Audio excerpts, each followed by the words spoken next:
दोस्तों, काफ़ी दिनों की गिरावट के बाद में निफ्टी 50 में 19 तारीख को 0.28% की तेज़ी देखने को मिली है। मार्केट ओपन तो काफ़ी पॉजिटिव हुआ था, 1% की भी तेज़ी निफ्टी में देखने को मिली थी, बट 2 बजे के बाद में अच्छी खासी प्रॉफिट बुकिंग देखने को मिली थी। 23,780 के डे हाई से लगभग निफ्टी 1.28% करेक्ट हो गया था। तो सैलन राइज अभी मार्केट में देखने को मिल रहा है। Nifty auto, Nifty reality, Nifty India defence, Nifty small cap 50, Nifty IT और भी इंडेक्स में अच्छी तेज़ी देखने को मिली है। तो मैंने पहले भी कहा था कि मार्केट में तेज़ी, गिरावट, उतार चढ़ाव चलते ही रहता है। जो एक्सपीरियंस्ड लोग रहते हैं, ये सब चीज़ों की हैबिट होती है, और जो नए लोग मार्केट से जुड़ते हैं वो लोग थोड़ी सी गिरावट में पैनिक कर देते हैं। उसके अलावा सुज़लोन एनर्जी लिमिटेड स्टॉक में 19 तारीख को 5% का अपर सर्किट देखने को मिला है, क्योंकि इस कंपनी में एक अच्छी न्यूज़ सामने आई है कि according to Morgan Stanley, Suzlon energy market share in India is expected to improve to 35 to 40% by financial year 27। इसके चलते स्टॉक ने अच्छा परफॉर्म किया है। दोस्तों, एनर्जी सेक्टर ने पास्ट में काफ़ी अच्छा परफॉर्म करके दिखाया है और आगे भी इस सेक्टर से अच्छी ग्रोथ एक्सपेक्ट की जा रही है। और इंडियन होटल्स कंपनी में एक अच्छी न्यूज़ सामने आई थी कि this company aims to grow its portfolio to more than 700 hotels by 2030, और इस न्यूज़ के चलते ये स्टॉक 3% तक ऊपर जाते हुए देखने को मिला है।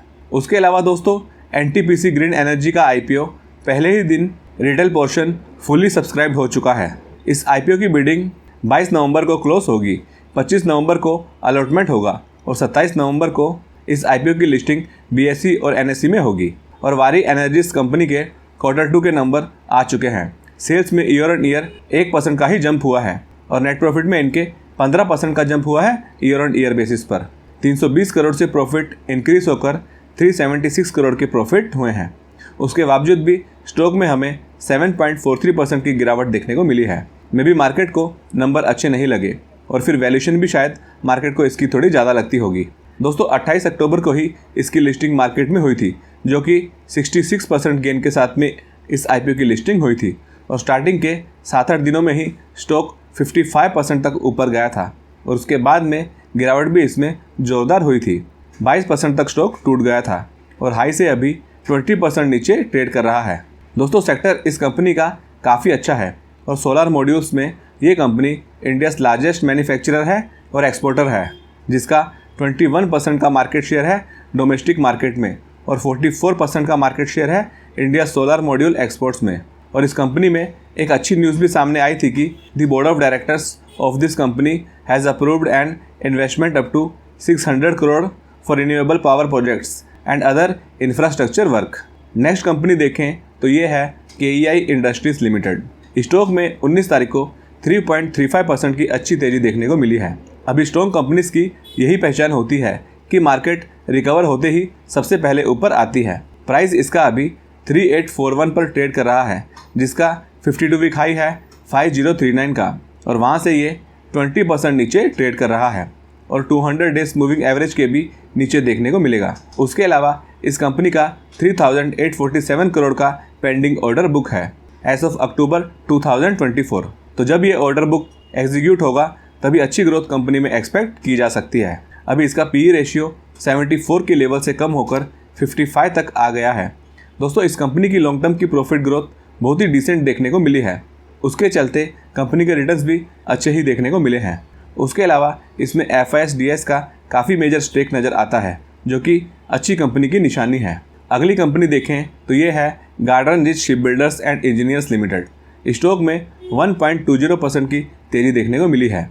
इसका प्राइस 1404 का है, जो अभी अपने 200 डेमा के नीचे ट्रेड कर रहा है और 52 वीक हाई प्राइस से 48% तक करेक्ट हो चुका है। ये कंपनी अच्छी है, जिसका स्ट्रॉन्ग ऑर्डर बुक है, जो कि 20,000 करोड़ से ज़्यादा है और वैल्यूएशन भी इसकी 86 के PE से अभी 42 के PE रेशियो पर आ गई है। तो इस पर आप अपनी स्टडी कर सकते हो।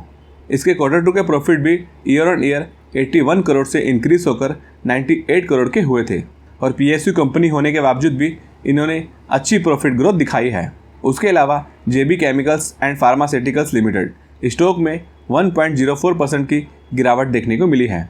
प्राइस इसका अभी 1662 पर ट्रेड कर रहा है, जिसने 2030 का 52 वीक हाई बनाया था और वहां से 15% नीचे स्टॉक ट्रेड कर रहा है। दोस्तों, इस कंपनी की सेल्स और प्रॉफिट दोनों अच्छी देखने को मिली थी। सेल्स में ईयर ऑन ईयर 13% का जंप और प्रॉफिट में 16% का जंप हुआ है और पिछले 10 सालों से इनकी सेल्स ग्रोथ, प्रॉफिट ग्रोथ और रिटर्न्स सब पॉजिटिव ही दिखाई दिए हैं, एक बार भी नेगेटिव में देखने को नहीं मिला है।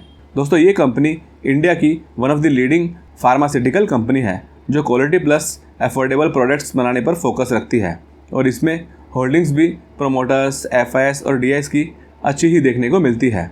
एफआईएस ने इसमें अपना स्टेक 12.17% से 13.63% किया है और डीआईएस ने इसमें 17.61% से 16.81% किया है, जो कि थोड़ी बहुत होल्डिंग्स ट्रिम की है। तो आज की वीडियो में इतना ही और ये video just for information purpose के लिए ही बनाया है, कोई रिकमेंडेशन नहीं है। वीडियो को लाइक करें और चैनल को अगर आपने सब्सक्राइब नहीं किया है तो हमारे चैनल को भी सब्सक्राइब कर सकते हो।